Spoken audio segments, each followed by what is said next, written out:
살아계신 하나님 아버지, 감사와 찬송과 영광을 올려드립니다. 아멘. 오늘도 저희들의 생명을 연장시켜 주시고 복된 새날을 맞이하게 해주시고 저희들의 발걸음을 하나님의 은혜의 보좌 앞으로 나와 하루를 시작하며 찬송과 기도와 말씀을 전하고 들음으로 예배드림으로 시작하게 해주시니 감사합니다. 아멘. 아버지 하나님께서 이 주님의 몸된 교회에서 하나님의 자녀들이 예배드리는 것을 가장 기뻐하시는 줄 믿습니다. 주님. 아버지, 하나님을 만나고 하나님 앞에 예배드리는 이 자리를 저희들이 지킬 수 있게 해주시니 감사. 아멘. 아버지, 그것을 소중하게 여기고 또 열심을 다해 이 시간을 지킬 수 있는 저희들 모두가 되게 하여 주옵소서. 아멘. 하나님이 은혜 주셔야 주님. 생명 주시고 건강 주시고 주여. 또 상황과 환경과 여건을 또 허락하셔야 저희가 이 자리에 있을 수 있음을 고백합니다. 아멘. 하나님 아버지, 주님.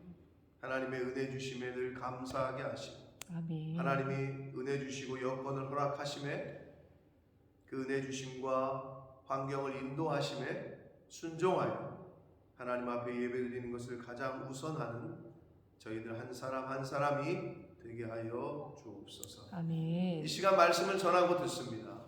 성령 하나님께서 이 시간을 온전히 주장하여 주옵소서. 아멘. 예수 그리스도 이름으로 축복하며 기도 올리옵나이다. 아멘. 아멘.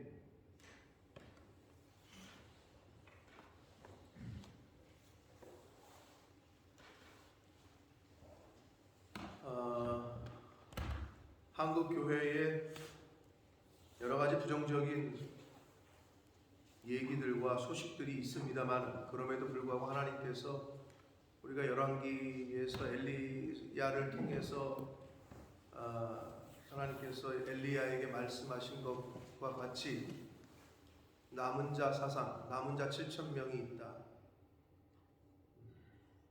이 말씀은 오늘날에도 해당이 되고 오늘날에도 하나님께서 남겨두신 자 7,000명이 있다라고 믿습니다. 아멘. 근데 그 7,000명은 하나님께서 남겨두신 완전한 숫자이기 때문에 그 7,000, 6,999 다음에 7,000 이런 우리가 생각하는 그런 숫자가 아니라 하나님 편에 보실 때 그게 한 명일 수도 있고 10명일 수도 있고 수만 명일 수도 있고 완전수라고 보시면 돼요. 하나님이 아무튼 남겨두신 완전한 사람들, 숫자인 하나님의 사람들이 있다. 제가 잘 아는 목사님이 계신데 제가 포스타 때문에 한국에 나갔을 때 알게 된, 그래서 같이 좀 길지 않은 시간 동역을 한, 근데 아주 인품도 좋으셨고 나이가 저랑 같고 40대 초반에 그래도 대형 교회죠. 남서울교회 홍정길 목사님 교회에 같이 이렇게 자매 교회식으로 남서울 평천교회라고 있어요.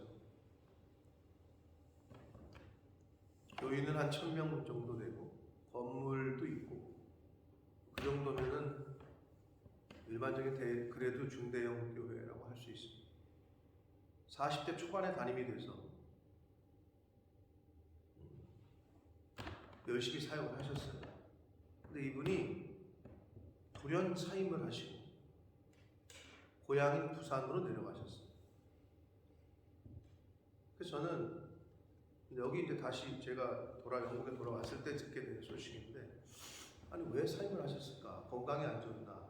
물론 건강이 조금 안 좋은 것도 있긴 있었는데 그게 이유가 아니었고 나중에 어제 밤에서야 제가 그걸 알게 됐어요. 사임을 왜 하셨는지. 제가 그 이유를 들으면서 그래도 한국교회 소망이 있다. 그래도 제가 그 이유를 듣는데 저와 조금 그래도 스피릿이 같으시구나 하는 거를 좀 느꼈고, 감히 비교할 수는 없습니다만 과연 내가 그 자리에 있었는데 그런 선택을 할 수 있었을까? 라는 생각을 하게 됩니다. 제 아내도 잘 알고 얼굴을 본 적이 있는지 모르겠는데 강의할 때나 보셨나? 아무튼 이제 저는 좀 교제를 한 분인데 나이도 같고 근데 레벨은 달랐지. 예, 같은 나이지만 천여 명대의 담임 목회를 하시는 분이었고 저는 그냥 선교단체에 그냥 일하는 사람이에요. 근데 아무튼 왜 사임을 하셨을까 궁금하기도 했는데 어제 제가 소식을 들은 이유가 뭐였냐면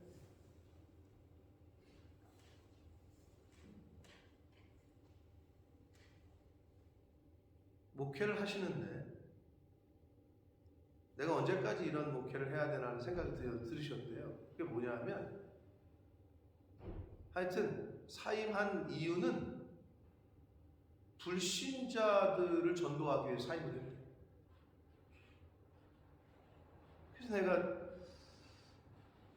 그러니까 당신께서 목회를 하는데 매주마다 예배를 드리고 매주마다 수요일마다 금요일마다 뭐 하는데 거의 매일 똑같은 사람, 똑같은 성도, 다 믿는 사람 앞에서 매번 설교하시는 게 그 누구 나 아닌 다른 사람이 더 잘할 수 있겠다고 생각이 드셨는지 자기 마음에 나는 세상 교회 바깥에 있는 사람들을 만나야 되겠다. 그래가지고 아무것도 정해지지 않았는데 그냥 사임을 하고 고향인 부산으로 내려가셨다는 거예요. 저는 그걸 몰랐어요. 그 이유를. 근데 목적은 그거였대요. 불신자들을 만나는 거예요. 그래서 제가 한편으로 과연 목사들 중에 저런 마음을 갖고 있는 사람들이 많겠죠. 복음을 듣지 못한 사람들이 들어야 되는 게 우선이니까.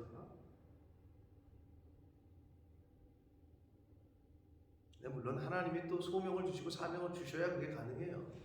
그럼 기존에 예수 믿는 사람들도 누가 가르치고 양육하고 자꾸 키우고 성장시키고 해야 되는 일도 누군가 해야 되겠죠.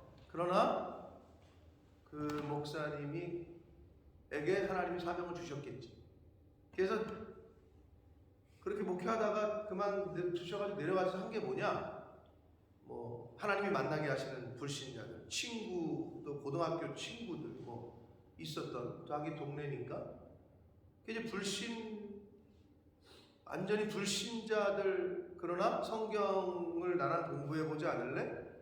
해가지고 자기 집으로 초대하고 카페에서 만나고 그래가지고 그냥 사람을 만나면서 그냥 그 일을 하시는 거야. 여태까지 계속. 그래서 한편으로 여러분 생각, 왜 그랬을까? 왜 그랬느냐? 그게 왜 가능하냐? 그 목사님에게 있어서 교회는 직장이 아니었기 때문에. 직장으로 따지면 여러분 그런 선택을 할 수 있어요?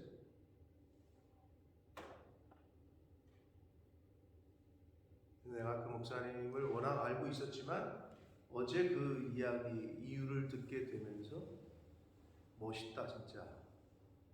그리고 남은 자 중에 한 사람인가 보다. 그래서 집으로도 초대하고 카페에서도 만나고 이러면서 성경 공부를 한 가정 하겠다는 사람들, 성경에 대해서 궁금한 것들. 그러니까 제가 보니까 제가 여기서 했던 질문들이 비슷해. 거기다 글을 피드백을 다 올리는데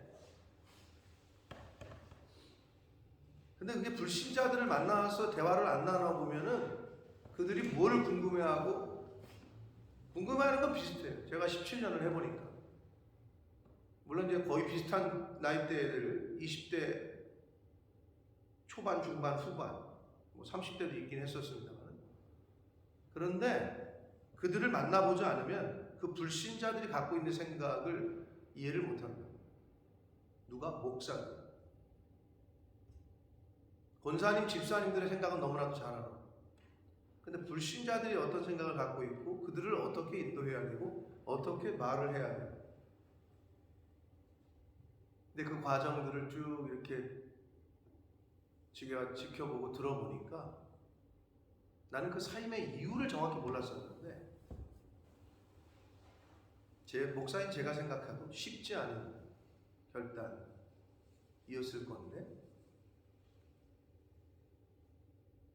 하여튼 이유는 단 하나, 그냥 불신자들을 만나서 복음을 전해야 돼요. 왜냐하면 자기가 그런 그 테두리 안에 그 A 교회의 그 교회의 담임 목사로 있는 동안에는 자기 성도들 신방하고 물론 그 일도 중요해.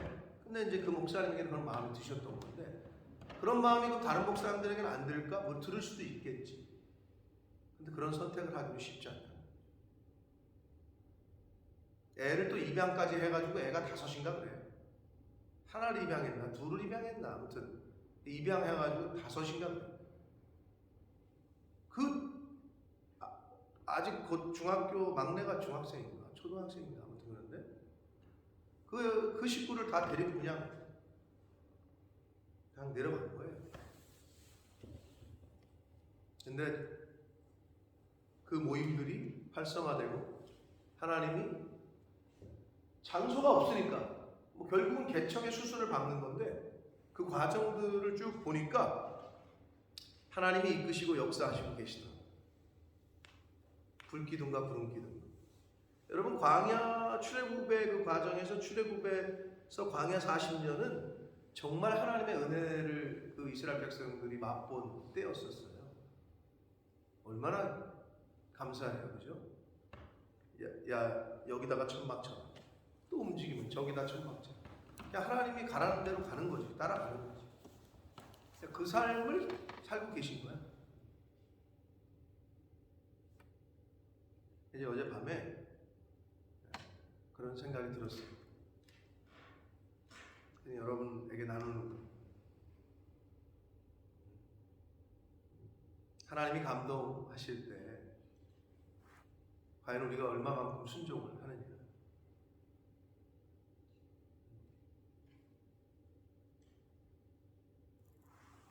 그 마음이 참 하나님 앞에서, 하나님이 얼마나 그 마음을 주셨겠지만 그 마음에 순종하는 그 목사님을 보실 때 얼마나 기쁘실까 하는 생각을 어젯밤에 제가 했습니다. 하나님 보시기에 하나님을 기쁘시게 하는 선택들과 결정을 하시면서 하시는 저와 여러분 되시길 축복합니다. 아멘. 그런 감동이 와도 내 스스로 합리화시킬 때가 있지. 여기도 교회도 중요한데, 내가 지금 이 하는 역할도 중요한데, 뭐 이러면서 충분히 그럴 수 있죠. 그게 또 나쁜 것도 없고 나쁘다고 아니다고는 우리는 판단할 수는 없고 하나님이 판단하시는 건데, 제가 그 과정과 이야기를 좀 알고 들은 바로는 정말 쉽지 않은 선택이었고 결정이었을 텐데, 한 번 사는 인생을 정말 멋있게 사는구나. 세상 사람들이 멋지다고 하는 거하고는 좀 다르죠. 세상 사람들은 바보 같다고 그랬을 거야. 너 미쳤냐? 대책 없이 지금 뭐 하는 거냐?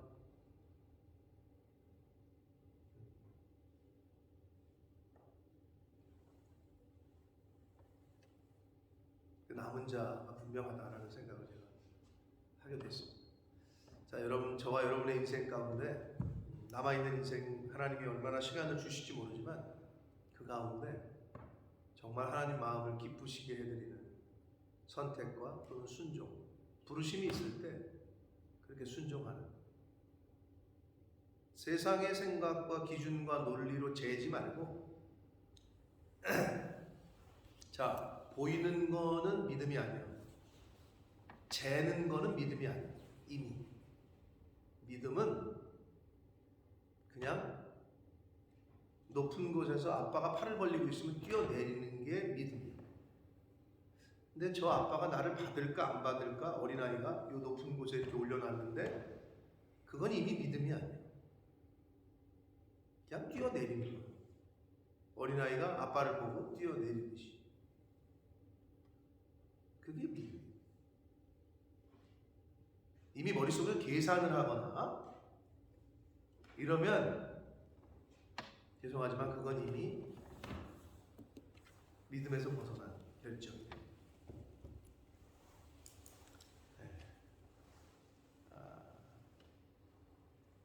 여러분의 삶 가운데 하나님이 거룩한 부담감을 주실 때가 있을 거예요.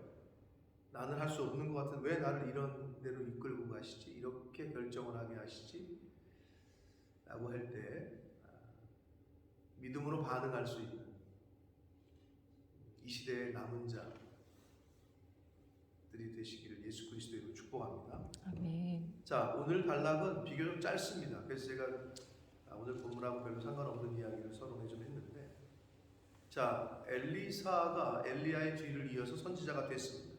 자, 그런데 이 19절 말씀에 보니까 그 성읍 사람들이, 그 여리고에 있는 성읍이죠, 여리고를 말하는 거예요. 엘리사에게 말하되, 김현수 권사님 여리고 가셨었죠? 기억나세요? 기억났지만 왜 여러분 목사님들이 왜 송기순례를 10번 이상 가야 되는 줄 알아요? 한 번 가서는, 두 번 가서는, 세 번 가서 잘 몰라. 여러 번 가는 게 좋은 거야. 보내드릴 수 있으면 많이 보내드리는 게 좋은 거야. 왜 그러냐? 갔다 온 저와 김현수 권사님도 잘 모르죠. 여리고가 어디 나라에 위치해 있죠? 왜? 어디? 당연히 이스라엘이라고 생각하지만 죄송하지만 요르단이에요. 갔다 와도 우리도 잘 몰라. 왜? 그냥 차 타고 가라니까 타는 거고, 국경적으로 봤을 때 요르단에 속해 있다. 잘 몰라. 우리도 갔다, 나도 잘 몰랐어. 당연히 이스라엘 아닌가? 근데 이걸 책을 보고 공부하다 보니까 요르단이네.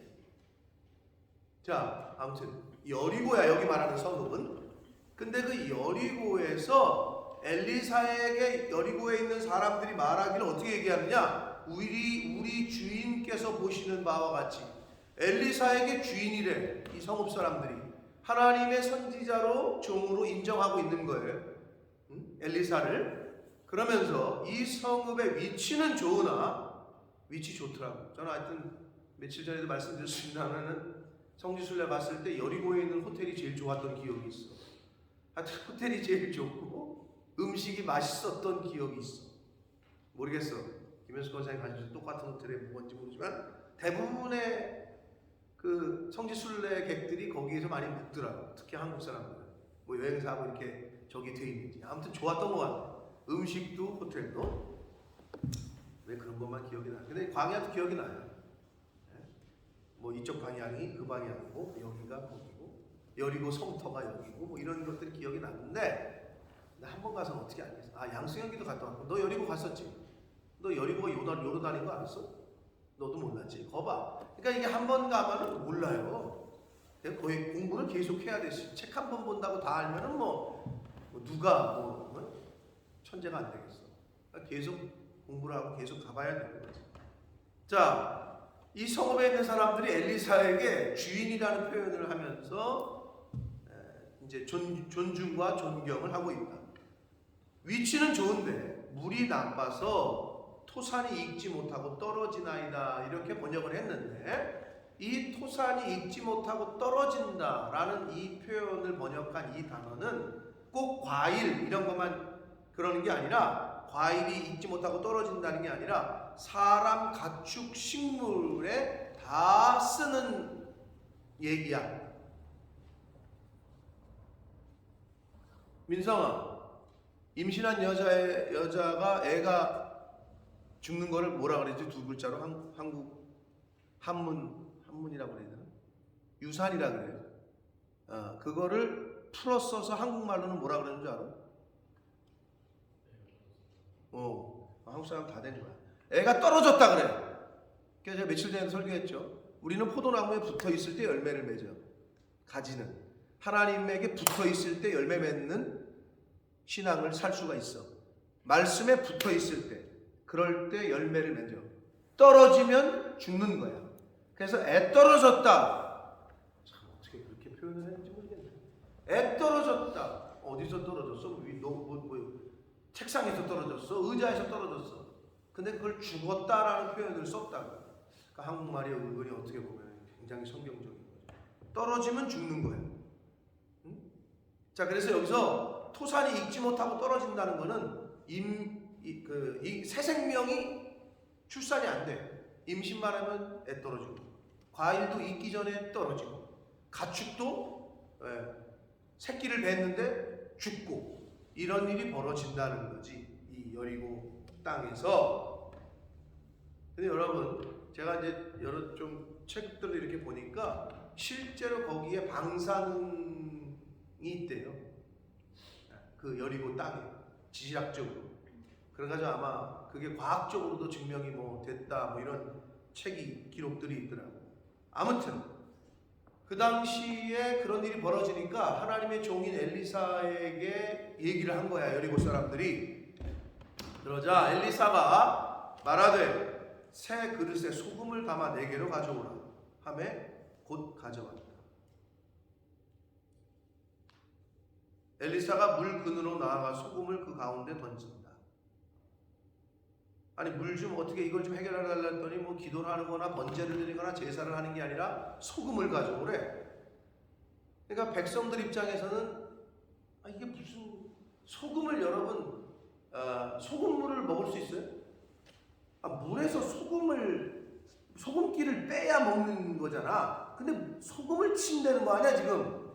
그러니까 일반적으로 생각할 때는 이 사람 미쳤나, 이게 아직 초짜인가, 무슨 기도하거나 제사를 드릴 생각 안 하고 무슨 소금을 가져와가지고 물에다가 소금 뿌리는 행위를 해 라고 생각하거나 자기들 머리로 생각해서 따지거나 묻거나 이걸 왜 이렇게 하냐 뭐 순종을 안 했으면 이 기록 역사를, 이 기적을 체험할 수 없었을 거야. 그런데 엘리사가 소금 가져와라 그랬더니 곧 가져왔다 이렇게 돼 있고, 엘리사가 물 근원으로 나아가서 소금을 그 가운데에 던지며 이르되 여호와의 말씀이 내가 이 물을 고쳤으니 이로부터는 다시는 죽음이나 열매 맺지 못함이 없을지니라 하셨다. 그러자 그 물이 엘리사가 한 말과 같이 고쳐져서 오늘에 이르렀다 라고 성경은 기록합니다. 자, 그럼 물이 고쳐졌는데 소금, 어떤 소금이야? 그 소금 가져다가 우리 우물 더러운데 거기다 뿌리면 그 우물이 깨끗해져요. 다시 말해서 그 물이 깨끗해진 거는 소금 때문이야? 뭐 때문이야? 승혁아? 소금을 쳤대. 뭐 때문이야? 물이 왜 어떻게 깨끗해졌지? 모르겠어? 저는 앉아있으나 지금 듣고는 있으나 듣지 못하는 거지. 은진아, 이 물이 어떻게 깨끗해진 거야?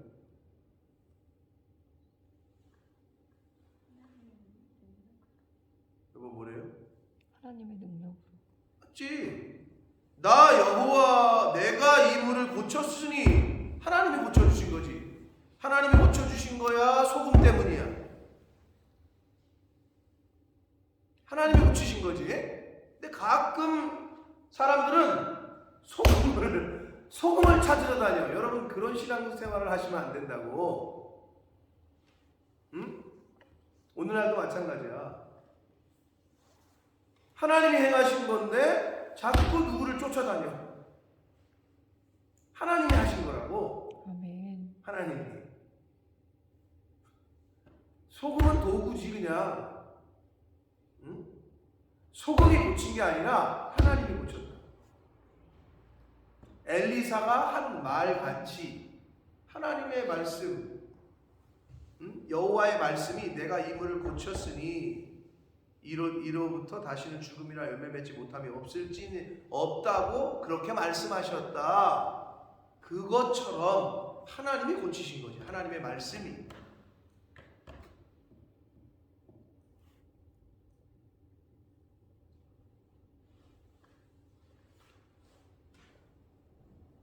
아마 모세의 지팡이가 발견됐다 그러면 사람들이 또 그거를 그냥, 예수의 무덤이 발견됐다 그러면 아마 그거를 또 그냥 하나님이 발견하지 못하게 하시는데 이유가 있는 거예요. 아직도 예수님의 무덤이 어딘지 발견되지 않았습니다. 모세의 지팡이가 발견돼. 모세가 쓰던 거야. 그럼 그거를 우상화할지도 몰라. 그걸 모세의 지팡이가 중요한 거야. 하나님이 아니 홍해를 모세의 지팡이가 가른 거야? 하나님이 가르신 거지. 그렇잖아요. 그러니까 이게 신앙의 원리라는 거야.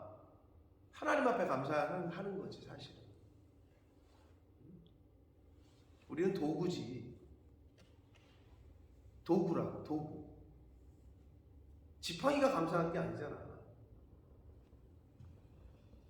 내가 누구를 도와도 그분이 나한테 바울에게 절하려고 했잖아 사람들이. 일단 미쳤냐 너희들, 우리는 아니다. 하나님께 영광을 돌려라. 근데 우리가 이제 뭐 이렇게 누굴 도와주고 이제 하면은 저 사람이 나한테 뭐 이렇게 약간 서운해할 때 그걸 왜 서운해? 하나님이 그냥 나를 통해서 그분에게 흘러가게 하는 거지. 이런 마음이 자세가 기본적으로 돼 있어야 돼. 그게 안 되면 어떻게 돼? 내가 준 것처럼 뭘 내가 줘? 하나님이 하게 하신 건데 그래야 서운함도 없고 교만함도 없는 거야. 무슨 말 이해되세요? 여러분이 앞으로 신앙생활 하실 때도 그래야 된다고. 내가 누군가를 도와야 되겠다. 그럼 도왔는데 저분이 나한테 뭐 인사치레를 안 해. 서운해할 필요도 없어. 하고 안 하는 거는 그분 몫인데 그거를 받으려고 하는 마음도 가질 필요도 없고 서운해할 필요도 없다.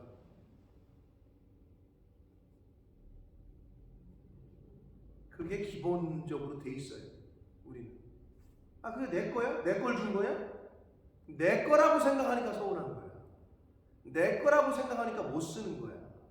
내 거라고 생각하니까 못 흘려보내는 거야.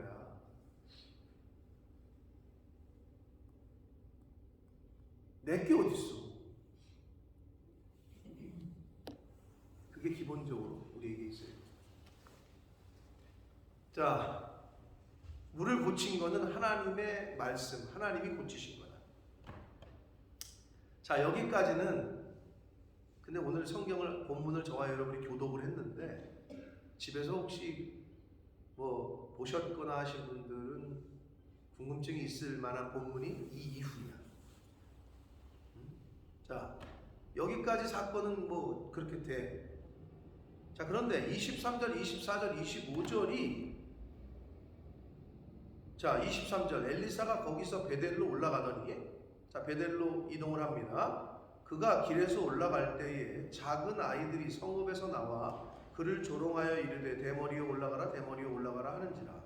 엘리사가 뒤를 돌이켜 그들을 보고 여호와의 이름으로 저주를 하며 곧 수풀에서 암곰 둘이 나와서 아이들 중에 42명을 찢어 죽였다.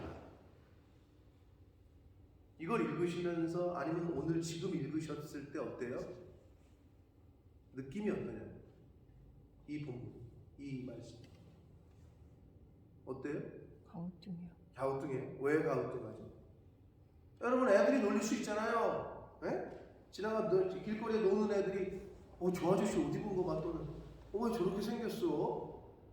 또는 타 지역에서 온 사람이 저 사람 봐 얼굴이 까매. 흑인들을 보면 생전 처음 보는 사람의 모습과 얼굴을 보면 놀릴 수 있잖아요.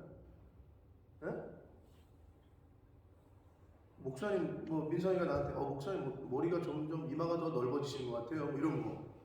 이런 거 비슷한 거 아니야 지금? 그거보다 좀 심하면 심었어.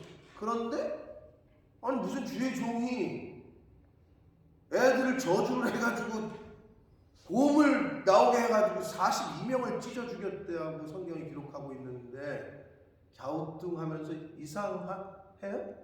본문이 이상하죠. 그러니까 사실은 목자가 필요한 거고 가르치는 교사가 필요한 거야. 당연히 이 본문을 읽을 때 그렇지.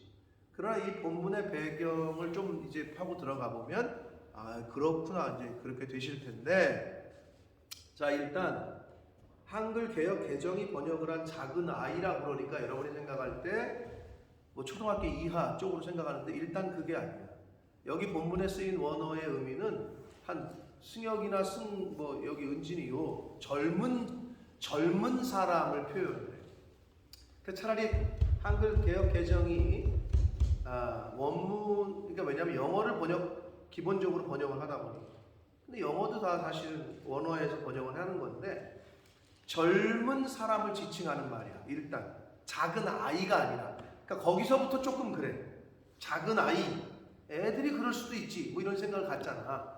자, 그 다음에 두 번째는 성읍에서 나와 그를 하나님의 사자하고 하나님의 종을 선지자를 조롱하며 이르기를 대머리여 올라가라, 대머리여 올라가라 라고 말을 하는데, 뭐 외모를 비하하는 것도 나쁘지. 그런데 그런 정도의 차원이 아니라 여기서 나오는 그 젊은이들은 우상 숭배에 아주 빠져 있었던 사람이라고 보여지고, 왜 그러느냐? 엘리사가 베델로 왔을 때 베델로 오는 하나님의 사람에 대해서 그냥 애들이 길거리에서 놀다 조롱한 게 아니라, 일단 42명이 죽었다니까 42명보다 많았다는 얘기요, 42명보다 적었다는 얘기요. 42명이나 찢었더라. 그럼 많았다는 얘기지.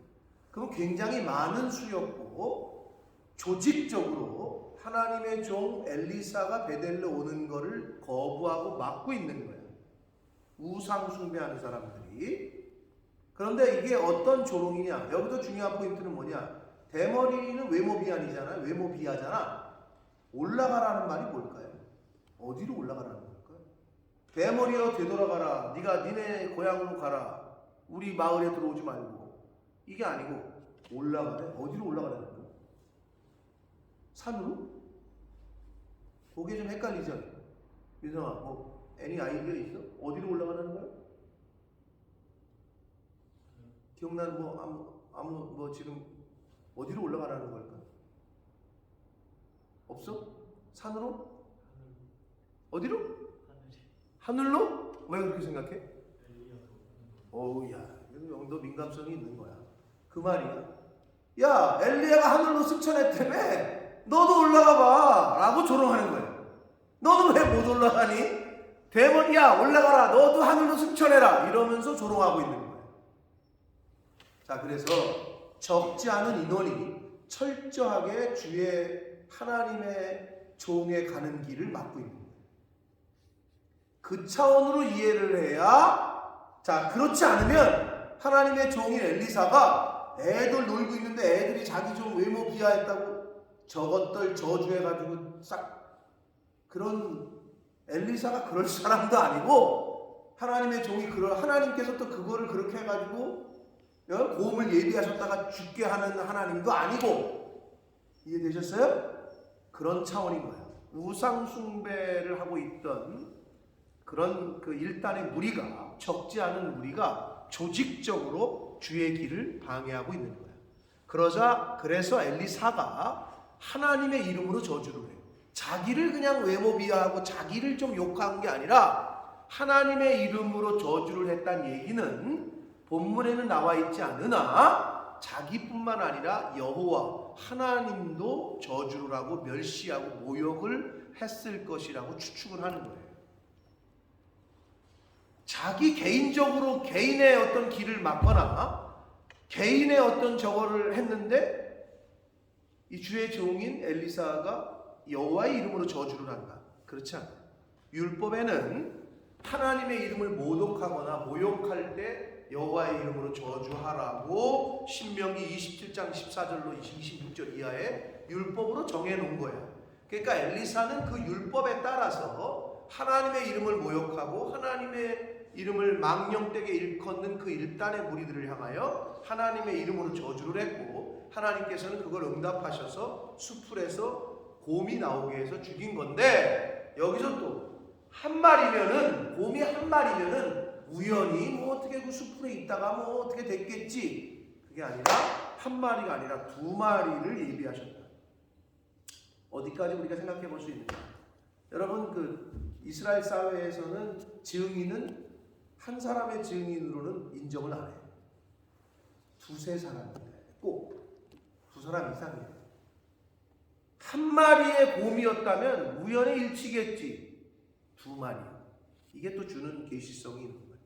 하나님이 예비하신 거죠. 그래서 그 중에 일단의 무리들 중에 42명이나 죽이게 했다. 그리고 이 42라는 숫자는 뒤에 가서 이제 우리가 배울 텐데 그 아합과 뒤에 나오는 그 이제 예후 왕이 10대 왕인데 이 요람 하나님의 그 말씀대로 행하지 않는 그 가문들을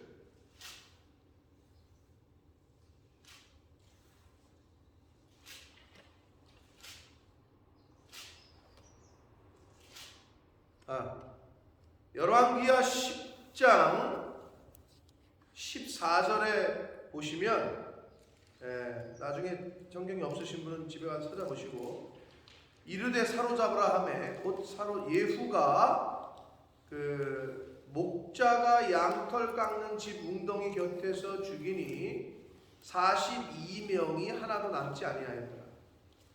유다의 왕 아하시아의 형제들을 싹 죽여. 그게 42명.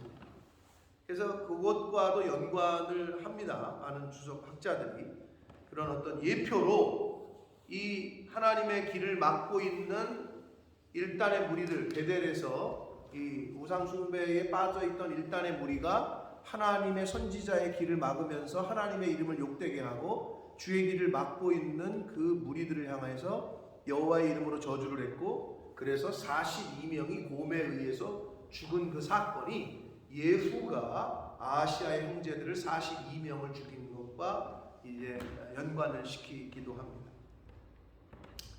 그래서 죽인 거라고 처음에 여러분이 읽을 때 아니 애들을 좀 놀렸다고 무슨 이렇게 뭐 곰을 통해서 저주를 하고 찢어 죽이나 그런 차원의 본문은 아니라는 거예요. 이제 갸우뚱에서 좀 이렇게 끄떡끄떡 거려지십니까? 그러라고 말씀을 듣는 거예요. 그런 백그라운드의 이야기가 있다.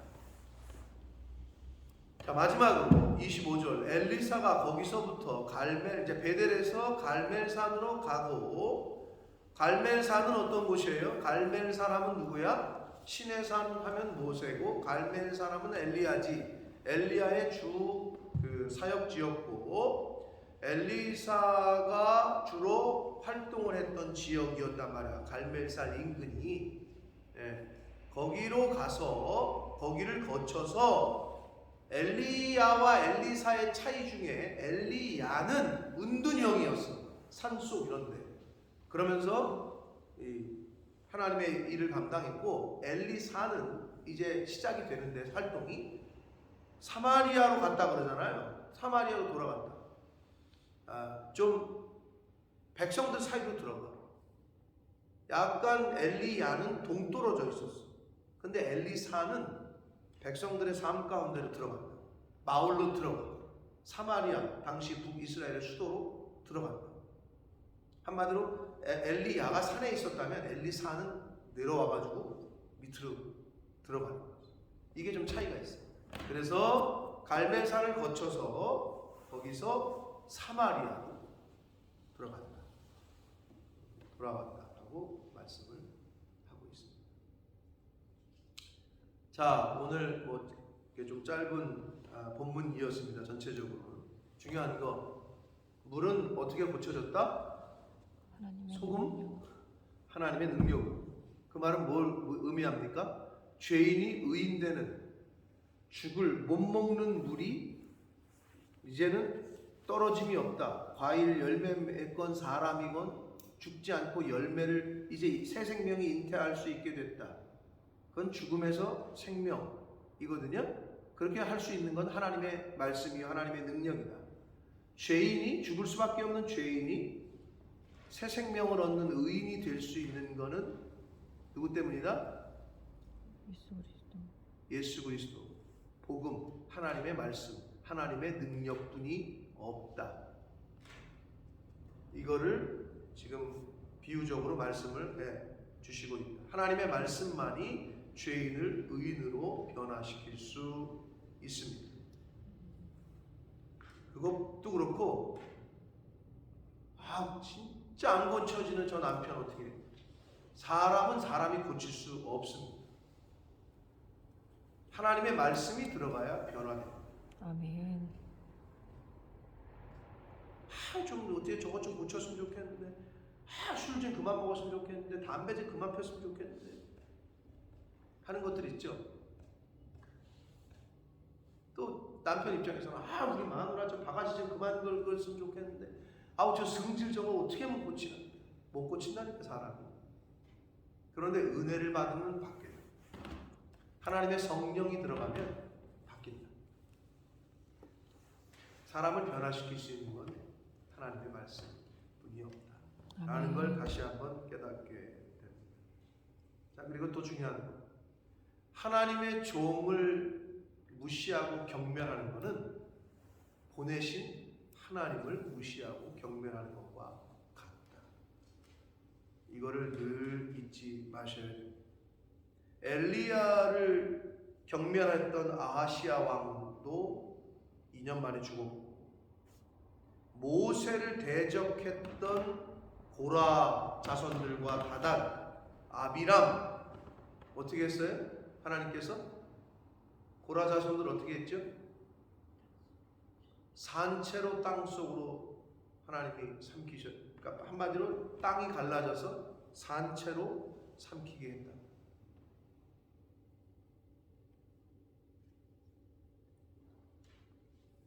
실제로 오늘날에도 그런 이야기들을 많이 제가 듣는 거예요. 어떤 청년에게서도 들었던 거예요.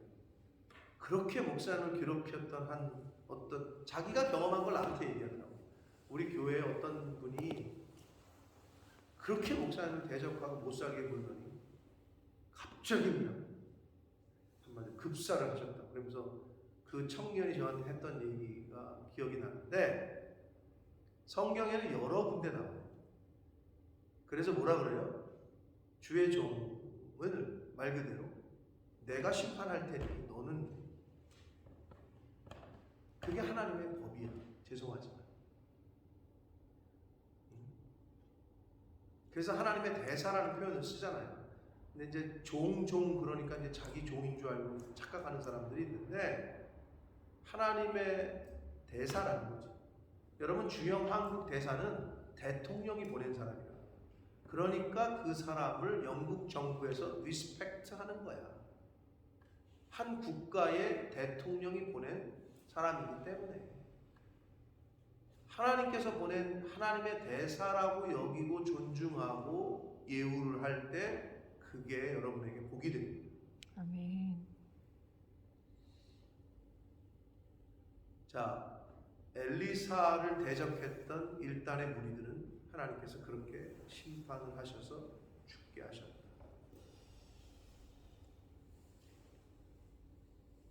여러분이 신앙생활 하실 때 어떤 하나님의 사람들을 만나시거나 존중하고 대접하고 예우하고, 그 옛날 권사님들이 자꾸 생각이 나요. 저 신학교 1학년 들어갔을 때 늘 말씀드리지만 80이 넘은, 왜 그렇게 그 당시에는 한복을 입고 다니셨는지, 그것도 새하얀 한복, 한복 색깔이 하얘. 이름도 특이하셨어.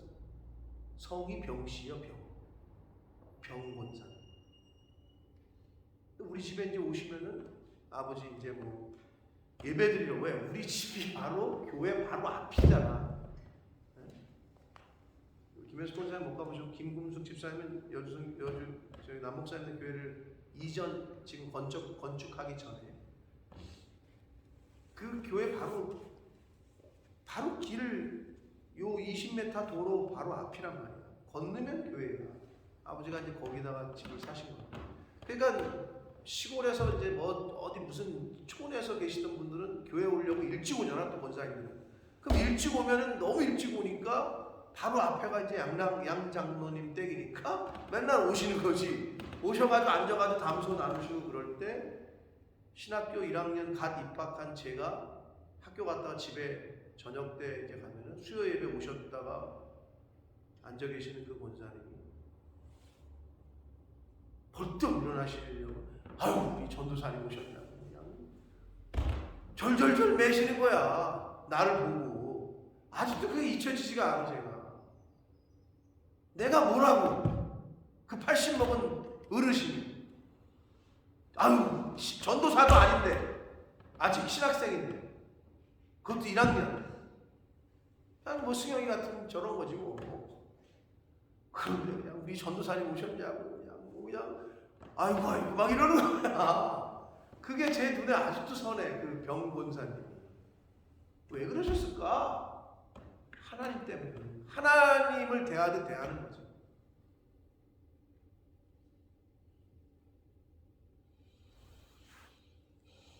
요즘은 많이 그런 모습들이 없어지는 게 사실인데, 여러분이 그런 마음을 갖고 주의 종을 대할 때 그건 하나님이 다 기억하신다. 그래서 오늘 본문 속에서 그러한 몇 가지 포인트들을 통해서 우리가 교훈을 받을 수 있습니다. 그 엘리사를 대적했던 그들은 하나님을 대적하는 것이 됐고 결국은 하나님의 심판을 받아 죽게 되었다. 사랑하는 성도 여러분, 하나님이 세우신 질서와 하나님이 세우신 법대로 이 세상을 살아가시다가 하나님 앞에 서시는 저와 여러분이 되기를 예수 그리스도 이름으로 축복합니다. 아멘. 살아계신 하나님 아버지, 감사와 찬송과 영광을 올려드립니다. 아버지 하나님, 하나님 앞에 예배드리고 말씀을 전하고 듣고 하루를 시작할 수 있음에 하나님 감사합니다. 아멘. 건강 주시고 생명 주셔서 이렇게 전할 수 있고 또 이렇게 예배당에 나와 예배 드릴 수 있음을 하나님 감사합니다. 아멘. 하나님, 저희들에게 생명 있는 동안에, 건강 주시는 동안에, 걸어 다닐 수 있게 하시는 동안에 하나님의 교회를, 또 예배하는 자리를 자주 찾고 또 자주 올 수 있는, 우선할 수 있는 저희들의 삶이 되기를 원합니다. 아버지 하나님, 오늘 주신 말씀을 가슴에 새기고 그 말씀이 저희들의 인생을 이끄시는, 삶을 이끄시는 그러한 생명의 말씀이 되기를 원합니다. 아멘. 오늘 하루 하나님의 말씀에 순종하는 삶을 사는 저희들 모두가 되게 하여 주옵소서. 아멘. 예수 그리스도 이름으로 축복하며 기도 올리옵나이다. 아멘. 하늘에 계신 우리 아버지,